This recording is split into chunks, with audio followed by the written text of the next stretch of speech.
Bonjour à tous et bienvenue dans Cult & Click. On est là pour une vidéo que je ne sais pas vraiment comment je vais réussir à vous la présenter. En fait, si, je sais. En fait, Kerr m'appelle et me dit « J'ai une idée de ouf. C'est un truc de... C'est une tuerie. On va faire une vidéo. Ça va être le top 5 des films d'extraterrestres et d'aliens qui sont sur Terre. Et c'est pas des films. Et attention, il faut pas que ce soit des films dans l'espace. » J'ai mis un C'est petit ça. temps. J'ai mis un petit temps et je lui ai dit, mais Kerr, c'est très bizarre comme idée. Et Kerr m'a dit, non, mais tu vas t'éclater. J'ai déjà fait mon top, c'est trop bien, tu vas t'éclater. Mais je ne sais pas pourquoi on fait cette vidéo. Kerr le sait. À mon avis, à la fin de la vidéo, je le saurai toujours pas. Mais ça avait eu l'air de faire plaisir à mon pote, donc du coup, j'ai dit ok, voilà. Kerr, C'est bien je te présenté. laisse, dire Voilà. tout ce que tu veux. Bah, on a fait le top 5. On s'est interdit très longtemps de faire des tops parce qu'on trouvait ça un peu bof. Mais en fait, on s'est vraiment éclaté à faire le top 5 des films de super-héros. Et je me suis dit, mais quel autre top 5 on pourrait faire pour s'amuser? Et en fait, j'ai eu l'idée de faire le top 5 des films d'invasion extraterrestre sur Terre, alors, ou de contact. Donc, par exemple, est éligible l'arrivée des extraterrestres dans Independence Day où ça se passe moyennement dans la bonne entente, ou des films d'extraterrestres, mais comme Abyss par exemple. Ça, c'est éligible. Par contre, comme tu l'as dit, tous ceux qui sont dans l'espace, il suffit pas qu'il y ait un extraterrestre à l'écran pour que ce soit éligible dans notre top. Donc les Gardiens de la Galaxie, par exemple, ça marche pas. Star Wars, ça marche pas. Star Trek, ça marche pas. Le cinquième élément, ça marche pas, même si c'est sur Terre parce que c'est très futuriste. Donc voilà, c'est un peu rencontre du troisième type, E.T., etc. Donc voilà l'idée de ce top. Et en fait, dedans, il y a des films que j'aime beaucoup. Il y a aussi des films dont j'avais envie vraiment de reparler. Et du coup, je te laisse faire ton numéro 5. Ok, bah du coup je commence. Alors mon numéro 5, c'est Rencontre du troisième type, qui est donc un film qui est sur une rencontre avec des extraterrestres. Je suis dans le sujet. Qui est un film qui à l'époque m'avait beaucoup marqué, notamment bizarrement pour sa musique. C'est un film avec Richard Dreyfuss qui était.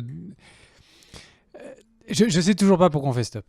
Mais encore une fois, je veux le faire pour mon pote, alors je vais le faire sérieusement. Alors, donc Rencontre du troisième type, c'est un film sur quelqu'un qui ne sait pas s'il est en train de devenir fou ou pas, parce qu'en permanence il est obsédé par des formes et il se met à les sculpter et il se met en fait en permanence à être obsédé par des sons, par des espèces d'images qu'il a l'impression de percevoir.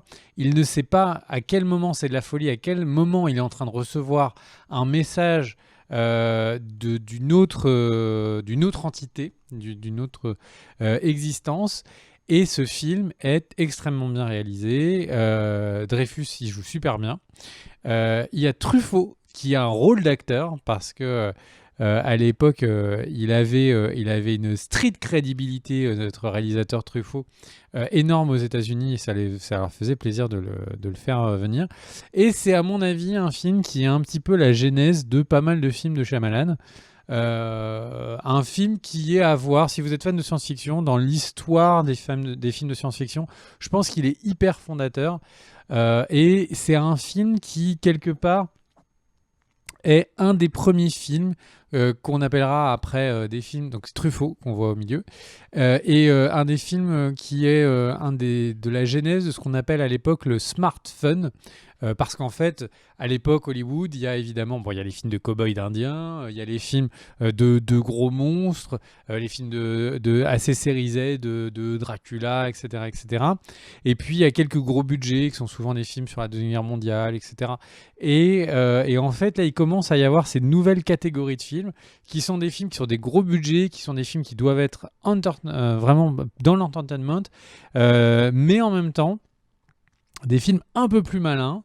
Et le succès de ce film va permettre, critique et public, même si c'est pas le plus gros blockbuster de l'époque, va permettre d'avoir ce genre qui va commencer à se pérenniser et permettre à des réalisateurs comme Spielberg de continuer à en faire très régulièrement. Voilà.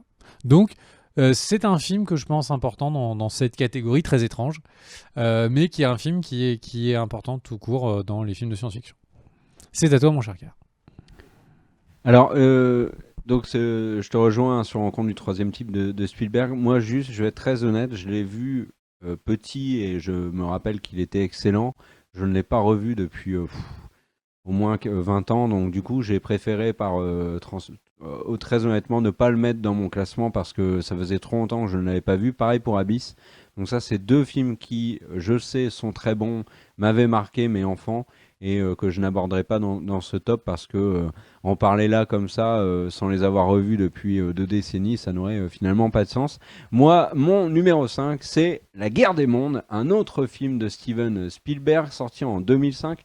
D'ailleurs, si je dis pas de bêtises, c'est aujourd'hui son anniversaire de sortie, avec Tom Cruise, avec un scénariste habitué de Spielberg qui est David Koepp, au scénar qui était celui qui avait fait le scénario de Jurassic Park. Au casting, on a Dakota Fanning petite, il y a Miranda Otto et Owen qui jouent la femme de Tom Cruise, il y a Tim Robbins, il y a Justine Chatwin qu'on a vu dans Shameless. Enfin, bon, le casting, on s'en fout, c'est pas le plus important. Pourquoi est-ce que je l'ai mis dans mon top 5? C'est parce que je trouve déjà que c'est un film extrêmement bien réalisé. Spielberg est un génie. On va pas redébattre dessus, mais dans La Guerre des Mondes, ça se sent. Et il y a notamment dans La Guerre des Mondes une vraie tension. Il y a énormément de passages très anxiogènes, des passages qui sont très spectaculaires. Rien que l'arrivée donc des colosses de StarCraft 2 dans la ville est très réussie, avec la bouche enfin c'est le trou dans le bitume. Il y a des scènes qui m'ont marqué, l'attaque du bateau, les corps dans les rivières. La charge des militaires la nuit sur la petite colline. Il y a beaucoup de scènes qui je trouve, sont très réussies dans ce film. Et puis, c'est une des fois au cinéma où j'ai eu finalement le plus de douleur pour un personnage, c'est quand, alors c'est avec spoil, hein, tant pis, mais c'est quand le personnage, la petite fille se fait enlever par le colosse devant Tom Cruise. J'étais scié, j'étais là, mais non, pas elle, pas elle. Et le film m'a vraiment beaucoup plu. C'est un film qui est souvent critiqué, souvent démonté, je trouve assez injustement. Et une des raisons qui fait qu'il a été démonté et qui fait qu'il n'est pas plus haut dans mon top, c'est sa fin. Je trouve que la fin est complètement loupée. Alors la fin du livre d'H.G. Wells rejoint un petit peu celle du film, sauf que le livre d'H.G. Wells, c'est au début du 20e siècle, pardon. Là, c'est une adaptation moderne de La Guerre des Mondes, mais la fin, ça va pas du tout avec cette voix off qui gâche tout. Enfin, donc voilà, je trouve que là pour le coup Spielberg a complètement loupé la fin de son film, mais le reste c'est vraiment un film spectaculaire, un très très bon divertissement. Tom Cruise est excellent, donc voilà, La Guerre des Mondes, 5e pour moi, et je suis content d'en avoir reparlé. À toi pour ton numéro 4. Bah du coup, moi, il m'a vraiment pas plu ce film, mais je vais lui redonner une chance parce que tu m'en en parles tellement souvent. Et puis, je suis toujours fan de Spielberg, donc il n'y a pas de raison. Moi, je vais enchaîner par un film qui est peut-être le film le plus critiquable de mon top 5, c'est Signs. Signe en français, voilà. Qui est donc un film de M. Night Shyamalan et qui est un film avec un casting qui, à l'époque... avait une résonance moins forte qu'à l'heure actuelle, c'est-à-dire qu'il y avait Mel Gibson, mais surtout il y avait Joaquin Phoenix, qui à l'époque n'était pas le Joaquin Phoenix actuel, en tout cas il avait moins d'aura. Il y avait Rory Culkin, qui donc est de la famille des Culkin, et c'était un film qui à l'époque m'avait peu plu, mais pour remettre le contexte. En 2002, le film sort. Ça se base en Pennsylvanie. Mel Gibson est avec, je crois, son frère Joaquin Phoenix et ses enfants. Et en fait, donc ce sont des fermiers et il y a des personnes ou des choses qui font des formes très étranges dans leurs champs. Donc c'est signe. Est-ce que ce sont des personnes venues d'ailleurs ou est-ce que ce sont des malotrus? Nous ne savons pas, mais par contre, ce qui est sûr, c'est que définitivement, c'est la manière dont ça a été fait exigerait une technologie particulièrement étonnante. Et eh bien, ce film, il m'a marqué et je peux pas vraiment dire pourquoi. En fait, c'est un film qui a clairement une mythologie. Il y a ce côté extrêmement intrigant que sait faire Shyamalan. Il y a ce côté, on a l'impression que le film est en train de nous donner que des petits bouts d'un univers qui est extrêmement important. Et puis, c'est un film qui est bien écrit. On sent que les personnages, on est en train de toucher la surface de l'eau et qu'au final, ils sont tous avec des troubles personnels importants. Et c'est un film qui m'a vraiment qui m'a marqué pour ces personnages. L'histoire est trop simpliste. On voit le truc venir à des millions de kilomètres, ce qui est rarement le cas sur un Shyamalan, en tout cas pour moi, qui n'est pas le cas. Et c'est un film qui, pourtant, est bien à cette ambiance. Vous savez, il y a vraiment des films on les a aimés juste parce qu'ils ont une ambiance particulièrement réussie. Et là, c'est le cas. On a l'impression qu'entre tous ces acteurs, il y a cette espèce de malaise familial que le film essaye de décrire qui est retranscrit. Et ce malaise familial et ce jeu des acteurs où on sent qu'ils sont pas à l'aise les uns avec les autres est quelque chose qui participe au mystère et à épaissir le mystère que le film porte. Et je trouve qu'en ça, c'est un film qui m'a marqué et qui mérite du coup sa 4e place, qui est vraiment une 4e place complètement biaisée. Ce n'est que mon choix. À toi pour ton numéro 4. Alors mon numéro 4, c'est Premier Contact, un film de Jacques Villeneuve qui après sa brillante carrière en Formule 1 a décidé de se mettre au cinéma. Alors on me dit que c'est Denis Villeneuve, pardon, le réalisateur du prochain Dune. Rien à voir avec Jacques, je salue les deux. Denis Villeneuve à la réalisation de ce Premier Contact qui est sorti en 2016 avec Amy Adams, Amy Adams, très grande actrice. Jeremy Renner, pour ceux qui ne le remettent pas, c'est Hawkeye dans Avengers. Forest Whitaker, bien sûr. Et c'est un film de contact avec l'alien, avec l'extraterrestre, qui est extrêmement intriguant, qui est un film qui sait aussi être très poétique et qui aussi, et surtout, te surprend. Alors, la réalisation de Denis Villeneuve est encore une fois extrêmement impeccable. C'est vraiment, vraiment Denis Villeneuve, un très grand réalisateur, je trouve. Et c'est pour ça que Dune, je l'attends énormément. Parce que déjà l'univers de Dune que je suis en train de lire actuellement me plaît énormément, mais savoir que Denis Villeneuve est aux commandes, ça l'est aussi. Et quand il y a eu toute cette promo autour de Premier Contact, on a été un petit peu piégé. Alors je ne vais pas vous dévoiler la fin, mais la fin est très très étonnante, vous fait réfléchir. Et c'est un film qui m'a beaucoup plu, que je n'ai pas mis plus haut parce que je pense vraiment que quand on regarde les mentions honorables que je vais citer tout à l'heure, il y a quand même des films qui auraient mérité aussi leur place dans ce top 5. Mais voilà, Premier Contact, c'est un film, si vous ne l'avez pas vu, je vous le conseille vraiment chaudement. Mais les 3 qui sont devant, pour moi, c'est un peu au-dessus quand même, pour des questions de cœur notamment. Mais enfin, bon, j'en dis pas trop. Parle-nous, toi, de ton numéro 3. Mon numéro 3 est à la limite de ton top. C'est Age of Tomorrow, mais comme il y avait déjà bord, donc limite, dans le titre, je me suis dit que ça passait. C'est un film j'ai oublié l'année de... Doug Liman. Non, c'est pas ça, l'année. Donc de 2014 de Doug Liman, qui était une adaptation de ce qu'on appelle un light novel, c'est-à-dire une toute petite série de manga qui s'appelait All You Need Is Kill. Et encore avec Tom Cruise, décidément très présent sur les extraterrestres sur Terre. Et alors, le pitch, il est assez simple. On est dans un futur dans quelques années. On n'est pas non plus dans 250 ans. Donc on est dans le futur. Des extraterrestres envahissent la Terre. Ils sont en train de tout raser. On ne sait pas pourquoi. Ils gagnent chacun des combats. Et à un moment, un petit troufion bon, qui à la base était quelqu'un qui était dans la communication de l'armée, mais qui s'est fait démuter, et bien en fait, donc qui est le Major Bill Cage, qui est joué par Tom Cruise, et bien se retrouve au combat. Il y a du sang d'extraterrestres, en tout cas des choses bleues d'extraterrestres qui sont sur lui, et ça lui donne le pouvoir de revivre en permanence une boucle temporelle et de revivre cette attaque des extraterrestres. Et il essaye de s'entraîner, devenir le meilleur combattant possible et de trouver un moyen de vaincre donc ces aliens. Il va y rencontrer peut-être l'amour. C'est très concrètement Un jour sans fin dans un film d'action. Le film, quand on était à la 3e boucle, ou pour la 3e, 4e fois, 10e fois, on le voit mourir, je me suis dit, le problème de ces films, c'est qu'on revoit en permanence le même moment, donc c'est un film qui, par essence, est chiant. Et en fait, j'ai revu ce film à plusieurs reprises. J'adore ce film, Edge of Tomorrow.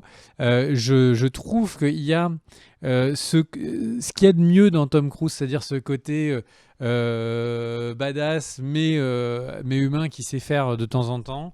Le scénario est hyper solide, la partie science-fiction est hyper solide. On est sur plein de concepts de science-fiction un petit peu avancés, ou en tout cas pas habituels dans les films grand public. Et pour autant, c'est traité super bien, super vite. Je trouve que l'action se porte bien. Vraiment un film et un scénario qui, quand on le regarde pour la première fois, c'est prendre des détours, c'est nous surprendre. Donc vraiment un film très solide que j'aime bien regarder une fois de temps en temps. Voilà. Qu'est-ce que t'en as pensé, Kerr? Alors Edge of Tomorrow, j'ai trouvé que c'était un bon film et on en avait, il me semble, parlé d'ailleurs, alors c'était pas sur la chaîne YouTube mais c'était sur Twitch à l'époque. C'est vraiment un bon film. Moi je l'ai pas mis dans le classement pour une raison, c'est que l'alien n'est pas le cœur du film, la rencontre, l'invasion, etc. C'est vraiment le côté un jour sans fin qui prédomine pour moi. Mais en Ton effet, top est beaucoup c'est un trop bon précis, film. Kerr. Tu es Ouais, ouais, trop je sais, je précis. sais. Tu es vraiment mais c'est vraiment, tu es l'ayatollah. Tu es Mais, extrêmement tendu sur cette histoire de ça doit être des extraterrestres mais tu qui sais sont que l'année il y a un dernière. Est-ce film. qu'ils sont à poil ou est-ce que ce sont des extraterrestres habillés? On voit qu'il y a deux écoles. Non, mais par contre, tu vois, il y a un film aussi où il y a un extraterrestre, mais comme c'est pas le vrai, enfin, c'est un peu plus compliqué que ça. Je l'ai pas mis dans mon top, alors qu'il aurait pu figurer top 2, top 3 sans aucun problème. J'en parlais dans les mentions honorables.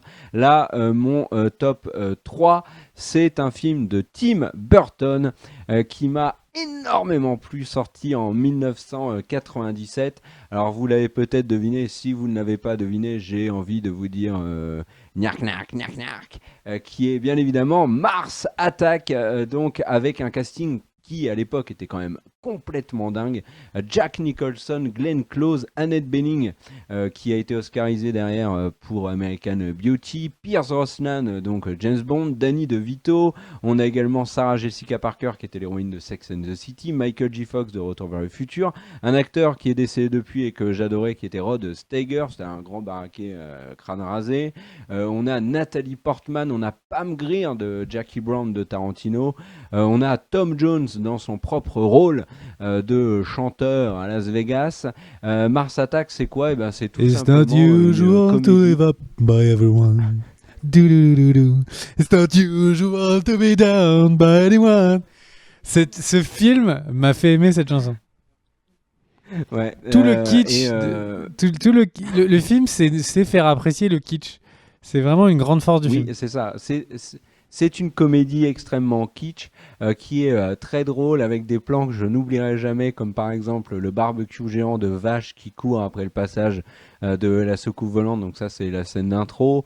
Les extraterrestres qui disent n'ayez pas peur, nous venons en paix en tuant tout le monde. La manière dont sont pulvérisés les humains.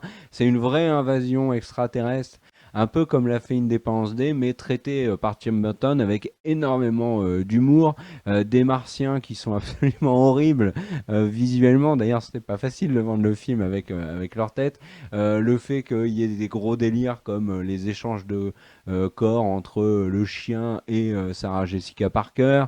Enfin, il y a énormément de choses dans ce film qui me font beaucoup rire. C'est un Tim Burton qui est étonnant parce que c'est un Tim Burton où là, il est pas du tout dans l'univers qu'il a l'habitude d'aborder et pourtant il le fait avec, je trouve, avec beaucoup de brio et énormément d'humour. C'est pas un très grand film dans la réalisation, mais dans l'histoire, dans sa capacité à nous faire rire du début à la fin, Mars Attack est vraiment un film que j'ai beaucoup aimé et que j'aime revoir. Voilà, pour mon top 3, Mars Attack. À toi.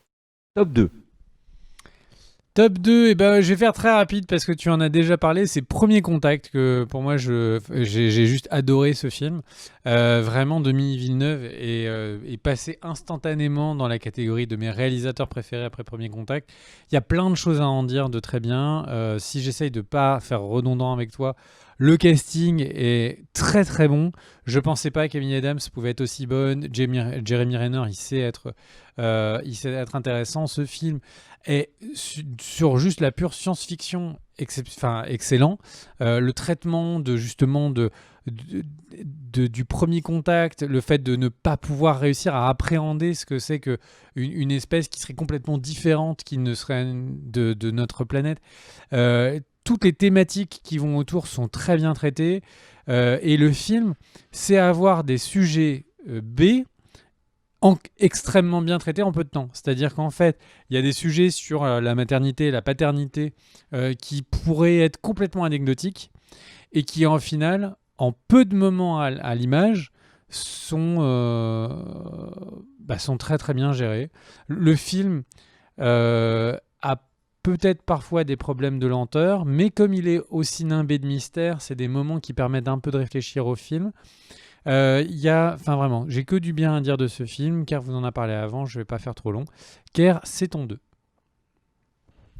Alors, je vais être très honnête avec toi, j'étais persuadé que c'était ton numéro 1. Alors, mon 2 avant les mentions honorables, c'était pas facile de le mettre numéro 2, mais le numéro 1, pour moi, c'est un énorme coup de cœur et je vous expliquerai pourquoi. Mon numéro 2, c'est E.T., alias E.T., si on sait le dire correctement, film de Steven Spielberg, sorti dans les années 80, film de notre jeunesse, Bigby et Zamois, qui a été un temps le plus grand succès de l'histoire du cinéma, qui est... alors, comment parler d'E.T. sans dire n'importe quoi, parce que le film a été étudié, il y a eu des livres sur En se E.T. concentrant. Moi, je vais vous parler d'un truc que j'avais vu sur un documentaire sur le cinéma des années 80 euh, et avec beaucoup d'intervenants de très grande qualité. Et il parlait d'E.T. et il y avait un des intervenants qui disait E.T. c'est le film, le blockbuster familial parfait, le plus grand de toute l'histoire du cinéma. Parce que tous les grands éléments de ce genre de film, c'est un film qui sait faire peur. Et quand on est gamin dans les années 80 et qu'on voit E.T., franchement, il y a des scènes qui nous font peur.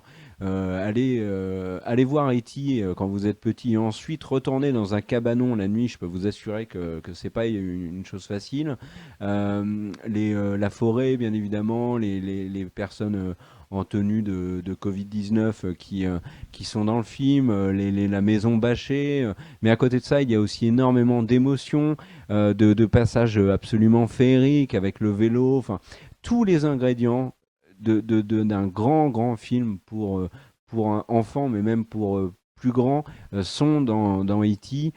C'est une vraie grande et belle aventure. C'est un film qui a profondément marqué le cinéma, que beaucoup ont essayé de copier et n'ont jamais réussi à atteindre. C'est un monument, E.T. C'est des répliques qu'on n'oubliera jamais. E.T. téléphone maison, Elliot. Enfin bref, plein de choses comme ça. c'est un grand film et c'est un film qui, parce que il m'a un peu fait flipper quand j'étais gamin, parce que, enfin, je le mets pas numéro un, mais je suis conscient de l'immense qualité de ce film. Spielberg, on l'a déjà dit, et c'est quand même son troisième film que l'on cite dans cette vidéo, après La Guerre des Mondes et Rencontre du troisième type. Euh, c'est quand même un génie et E.T. fait vraiment partie des films les plus marquants de sa filmo et, à mon sens, de l'histoire du cinéma grand public. Voilà. Donc ça, c'était mon numéro 2. On va passer aux mentions honorables. Est-ce que tu en as, toi? Oui, j'ai des mentions honorables, mais avant, je voulais dire que E.T., qui est dans mes mentions honorables, moi, je l'ai pas kiffé tant que ça, en fait. Mais je pense que c'est parce que j'ai des gens autour de moi, dans ma famille, etc., qui l'ont surkiffé, et comme j'étais enfant, qui me disent «Ah, t'es enfant, tu vas aimer E.T.» Et que à force, ça m'a gavé. Mais en Mais vrai, je te j'ai pas rejoins un trop peu là-dessus. accroché au film.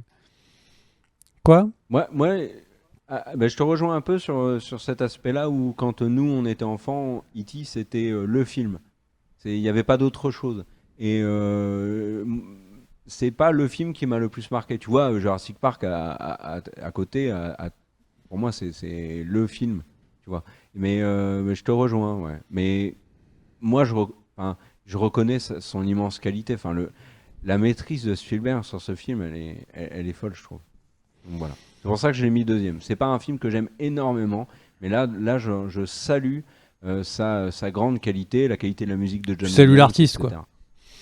Voilà, Ok, plus bah que. du coup, moi, il est juste en mention honorable. En mention honorable, il y avait également Mars Attack que tu avais. Je voulais mettre trois films dans les mentions honorables. Le premier, c'est Men in Black, parce que le premier était plutôt marrant, que j'ai l'impression qu'il correspond bien à ton top, euh, même si j'en comprends pas encore tous les contours. Et il a créé toute une franchise sur la base d'un film. Le deuxième, c'est District 9, qui était, euh, qui était un film sympa, mais surtout dont la production était impressionnante. Alors, 2 secondes, je vous fais mon fan de ciné. En fait, l'équipe qui a fait ça en Afrique du Sud est une équipe qui, en fait, réalisait des publicités pour se faire de l'argent, qui leur a permis d'acheter une caméra qui s'appelait une caméra RED, qui à l'époque était des caméras très très chères qui coûtaient 50 000 dollars. Bon, c'était 50 000 dollars et toutes les autres caméras ciné, elles étaient à plus de 150 000 dollars. Donc ça leur a permis d'acheter ça, ça leur a permis de faire un court métrage. Le court métrage a été validé. Il y a eu, j'ai peur de dire une bêtise, mais je crois que le film a été validé parce qu'en fait, il y avait une hype énorme autour du Seigneur des Anneaux et que le réalisateur du Seigneur des Anneaux a dit «Oh, ce court-métrage, je l'aime bien». Ils ont réussi à avoir le financement pour le film, ce qui est un peu le rêve de tout étudiant en cinéma, en fait. D'avoir ce chemin presque parfait de faire quelques publicités qui permettent de faire un film, un court-métrage qui permet de faire un film. Et en soi, ça, c'était une révélation, parce que c'était aussi l'apparition de ces caméras qui permettaient de faire des films moins chers. Donc le film est sympa, le film a eu son importance dans la production audiovisuelle à l'époque. Donc voilà, une mention honorable pour lui. Et puis Dark City, parce qu'en fait, je pense que si donc Car n'a pas vu Dark City, je vous invite à le regarder. C'est extrêmement bien, vraiment très très bien. Il y a beaucoup d'acteurs intéressants. Le visuel de Dark City est extrêmement réussi. La direction artistique est très réussie. Il y a vraiment quelque chose autour de ce film qui, je pense, est marquant. Euh, le truc, c'est que je veux pas spoiler la fin, mais par rapport à ce que veut Kerr et ce que j'ai compris de son top, je pense qu'il peut pas vraiment y être de manière légitime.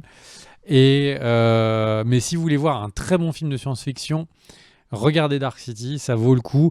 Le pitch en résumé, dans une ville dont on a l'impression, enfin c'est pas il y en a l'impression, il y a une codification très totalitaire. On sent qu'il y a beaucoup d'expériences qui sont faites sur les humains dedans.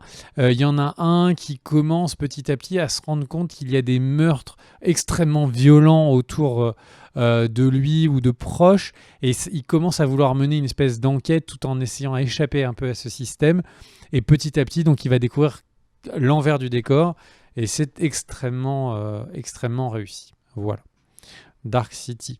Et du coup on arrive à tes mentions honorables. Bah, et mes chacun. mentions. Ouais. Mais alors là, je suis très très étonné parce que je n'ai aucune idée de qui est ton top 1. Euh, Ouais, alors là, ça va être la Jurassic surprise. Park. Alors moi, mes mentions honorables, j'en ai plusieurs. Je vais commencer par Pacific Rim. Alors, j'aurais pu le mettre peut-être dans le... Non, oui, si, sûrement, parce que vous savez à quel point j'ai aimé ce film.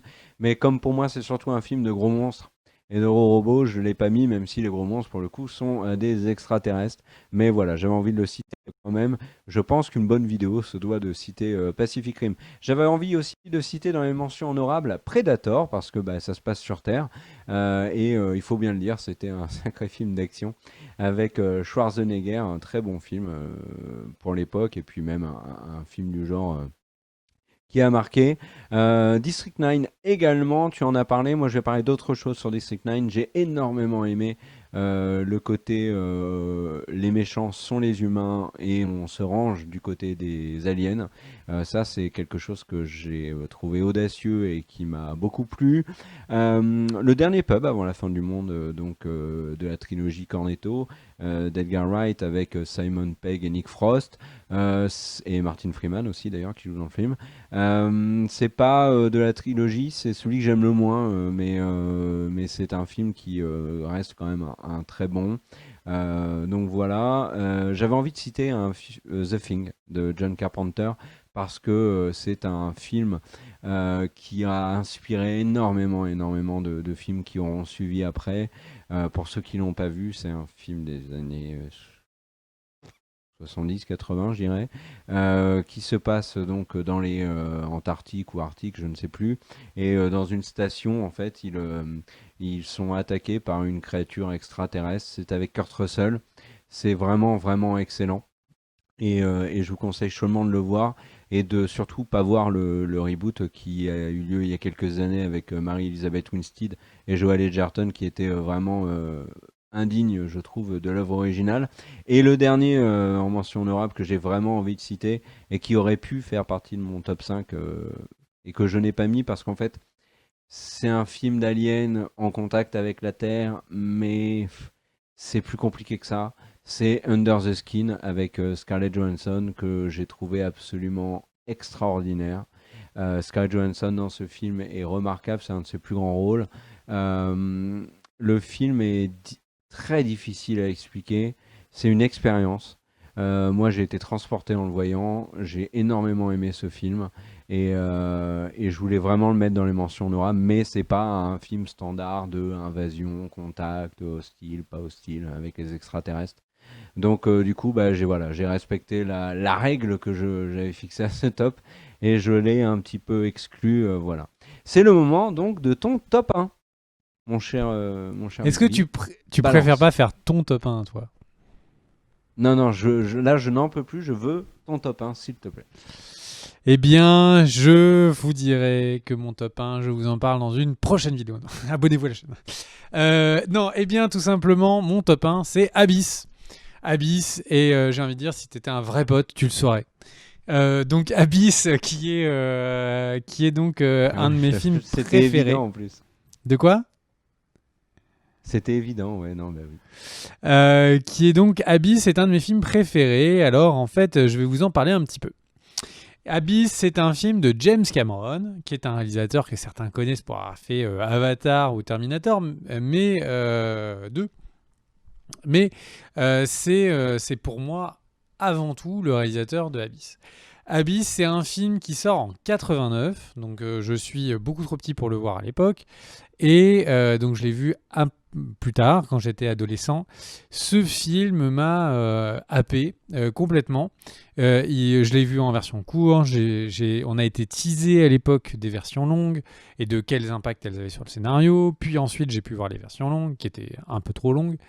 Définitivement, ce film a tout ce qui, moi, me plaît le plus, ou en tout cas, il a plein de choses qui me plaisent énormément. C'est un huis clos. Donc, quelle est l'histoire ? En fait, il y a un certain nombre de scientifiques qui sont dans une station sous-marine de recherche. Ils sont très très très très très au fond. C'est une des stations marines les plus loin sous la mer. Et en fait, il y a un sous-marin, je crois, qui est percuté. C'est le Montana, qui est un sous-marin nucléaire qui est percuté. Et en fait, donc, du coup, ils sont envoyés donc on déplace la station pour aller voir, parce que c'est vraiment extrêmement profond et personne ne sait qu'est-ce qui a pu heurter un sous-marin aussi bas dans la mer. Et il y a une nappe de mystère sur tout le film qui se développe que très lentement. Donc en ça, le film vraiment réussit à bien tenir son aventure. C'est un des tout premiers films, en tout cas c'est un des premiers films qui m'a marqué sur ce traitement des fonds marins, où en fait on a autant l'impression que chaque fois qu'ils sortent de cette station scientifique, c'est exactement comme si c'était une sortie dans l'espace. Et en fait je trouve qu'entre Abyss et un film de conquête spatiale, il y a énormément de manières de filmer, du coup la manière dont ils sortent, le fait qu'ils sont dans des vaisseaux, etc. Et c'était un moyen, en fait, à l'époque, par rapport à des Star Wars ou des choses qui étaient déjà sorties depuis longtemps, de se réapproprier notre planète Terre et des choses qui étaient possibles sous la mer. Et vraiment, ça, c'est des trucs qui me parlaient. Comme je le disais, ce huis clos, où on a des personnages, ils sont sous pression, et du coup, on a les personnalités, les angoisses, tout qui est un peu exacerbé. C'est un film qui a énormément de travail sur les images ou les licences poétiques. Donc on a Ed Harris qui est exceptionnel dans le film, qui est un acteur que j'aime énormément. Et en fait, Ed Harris qui refuse de retirer sa bague de son ancien mariage, etc. Mais sa bague qui va le sauver à une reprise dans le film. Et en fait, ce film, à chaque fois, par des images, comme je disais, par des licences poétiques, va amener en fait le spectateur à comprendre ce qui va se passer un peu après. La réalisation est excellente. À mon avis, c'est de loin le film le mieux réalisé de James Cameron. James Cameron qui, alors, maintenant on le connaît sous le truc de Avatar, sous le côté Titanic, mais c'était un nouveau Steven Spielberg, c'est-à-dire que c'était quelqu'un qui, par ses mouvements de caméra et par sa mise en scène, savait raconter une histoire. On était très loin d'un Yes Man qui juste avait un scénario, devait faire le truc le plus dynamique possible. On était dans ce smartphone dont je parlais au début de la vidéo. Il avait le droit de faire le film qu'il voulait et on sent qu'il l'a fait. C'est un film qui emprunte un peu à l'exploration spatiale. Pour moi, je vois complètement des rappels, par exemple, avec des films comme Alien de Ridley Scott. On sent que ce sont des films qui sont assez proches. Et puis, tout ce que ça raconte, il y a vraiment un côté féerique. Pour moi, ce film est 1000 fois plus féerique et me parle en tant que mon côté enfant que l'a jamais fait E.T. Les effets spéciaux à l'époque étaient exceptionnels. Ils sont moins bien maintenant, mais je trouve que ça se tient pas mal. Bon, ça est un peu daté, on est d'accord, mais moins daté que The Thing, dont on parlait tout à l'heure. Vraiment un énorme coup de cœur. Si vous l'avez jamais vu, si vous voulez vraiment être dépaysé, regardez-le. Ed Harris est exceptionnel.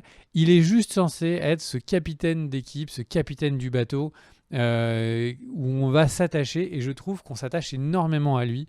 Sa relation un peu conflictuelle, mais d'amour avec sa femme, est intéressante. Bref, je trouve qu'en plus ce film, alors peut-être que c'est parce que je l'aime beaucoup, je trouve que ce film a énormément marqué le cinéma, parce que, bon, déjà, il y a eu plein d'ersatz de Abyss avec plein de films qui se faisaient sous les mers, qui en fait ont parfois des plans entiers qui sont piqués à Abyss. Et je trouve que le personnage de Ed Harris est piqué énormément. Si on prend le dernier Godzilla, je trouve que le personnage principal, le héros masculin, en fait, est complètement pompé de Ed Harris. Et je pourrais faire le même travail avec plein d'autres films. Du coup, c'est vraiment voilà, un film fondateur, un film majeur, un film qui me plaît plus simplement. Donc voilà, je vous conseille de regarder Abyss. Et Abyss est la seule raison pour laquelle eh bien, le film Avatar 2 qui va se passer donc, dans les océans cette fois-ci, eh bien, me donne beaucoup d'espoir et me donne énormément envie d'aller voir Avatar 2 parce que j'ai pas tant que ça apprécié le 1.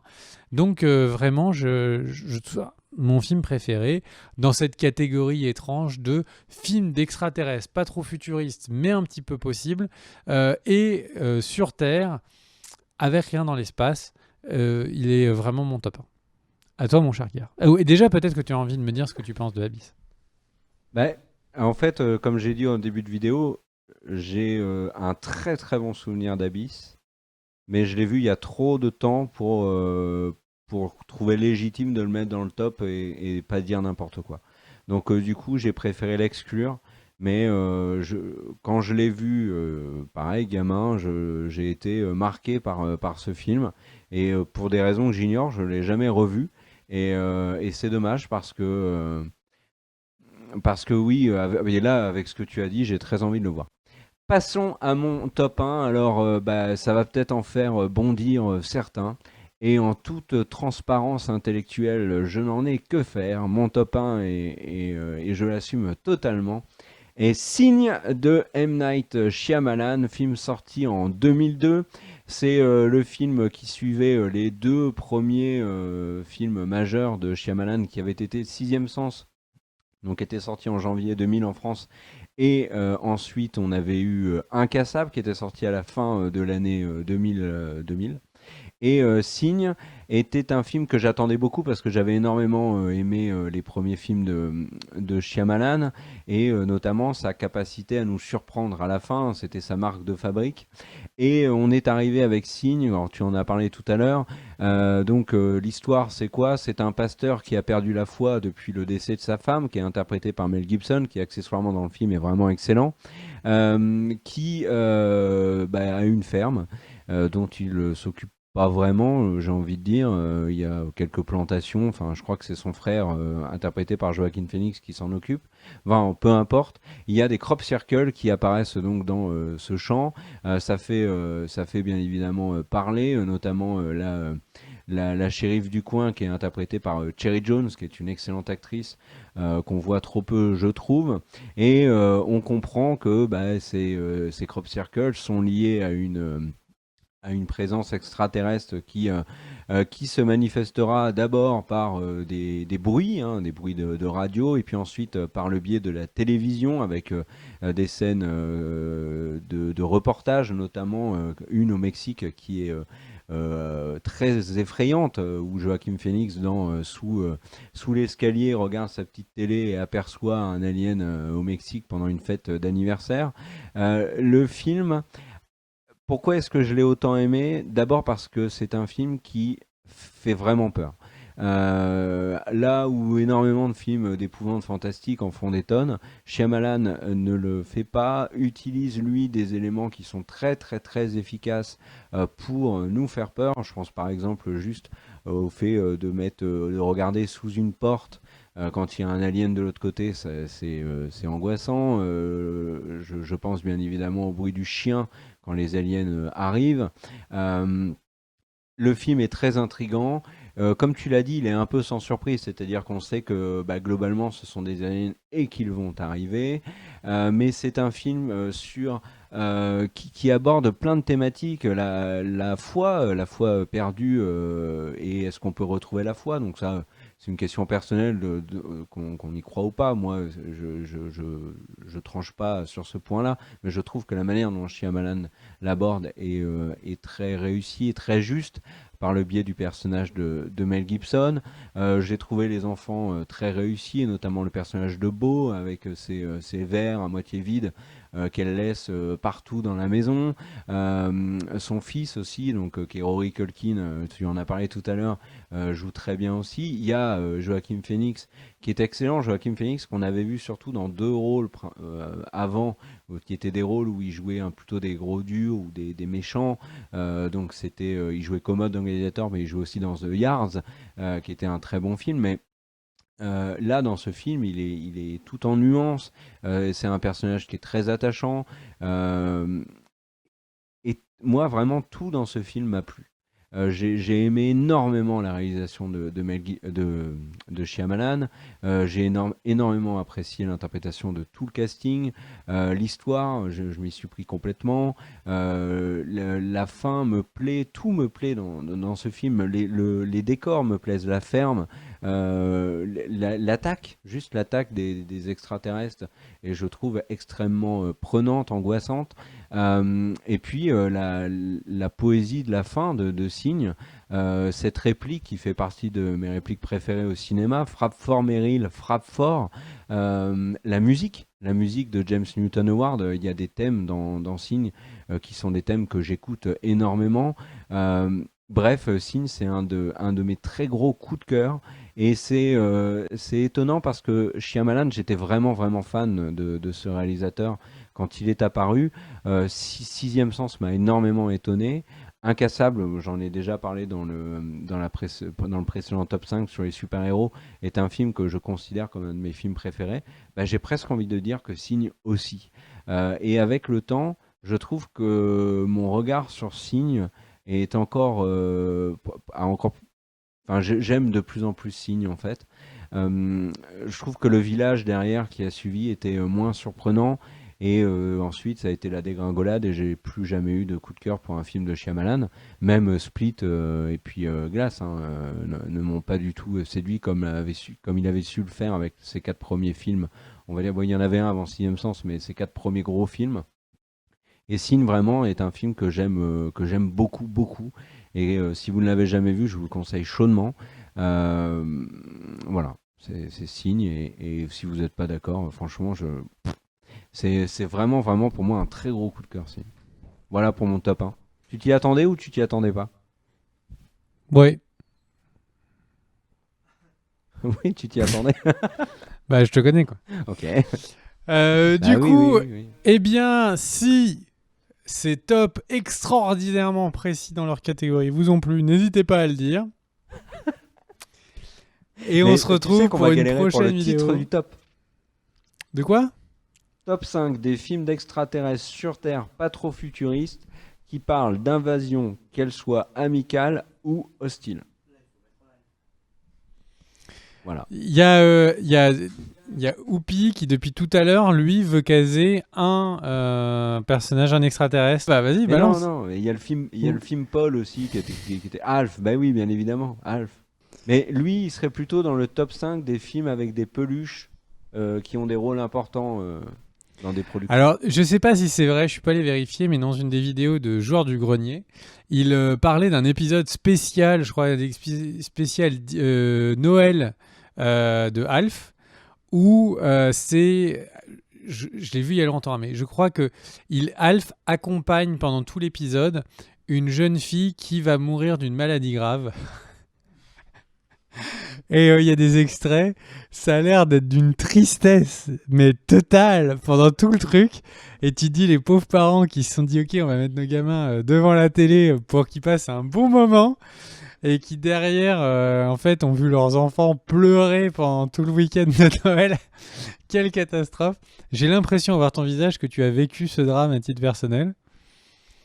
Pas du tout, je t'écoutais attentivement. D'accord. Bref, donc on se retrouve pour une prochaine vidéo, peut-être moins chelou, dans pas longtemps. N'hésitez pas à vous abonner à la chaîne pour soutenir la maladie mentale. Et on se retrouve pour une vidéo, comme je disais. À très vite. Des bisous. Ciao, ciao.